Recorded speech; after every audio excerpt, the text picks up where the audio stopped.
ഈ ആലപ്പുഴയിൽ എന്താ ഷൈൻ്റെ പേരിങ്ങനെ പറഞ്ഞു കേൾക്കുന്നത്?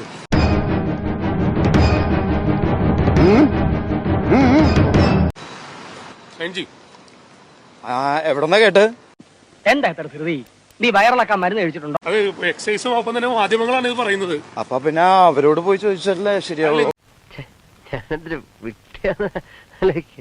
എന്തെങ്കിലും ഒരു പങ്കുണ്ടോ ഷൈൻജി? ഇത്തരം ഒരു ആരോപണമൊക്കെ ഉയർന്നു വരാൻ നേരത്തെ സ്വാഭാവികമായിട്ടും എന്തെങ്കിലും ഒരു പങ്കുണ്ടോ? അല്ലെങ്കിൽ ഇതുവരെ പ്രസംഗത്തിനിടയ്ക്ക് ഒരു സെക്കൻഡ് എനിക്ക് തരുമോ? പിന്നെന്താ ഒരു ഗ്യാപ്പിൽ സംസാരിച്ചു? പറഞ്ഞു? അല്ല, ഞാനല്ലല്ലോ പറഞ്ഞത്. ഇല്ല. ആരാ പറഞ്ഞത് നിങ്ങൾക്ക് അറിയാലോ. ദൈവമേ, ശത്രുക്കൾക്ക് പോലും ഗതി കൊടുക്കരുത്. അപ്പൊ നിങ്ങള് അവരോട് പോയി ചോദിക്കുക. മനസ്സിലായോ?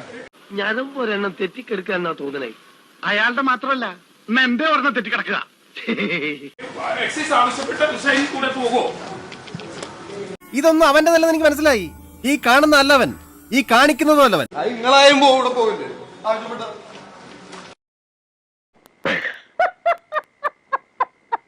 എനിക്കൊരല്പം ധൃതിയുണ്ട്. ഇപ്പൊ ഓഫീസിൽ അന്വേഷിക്കുന്നുണ്ടാവും. വരട്ടെ.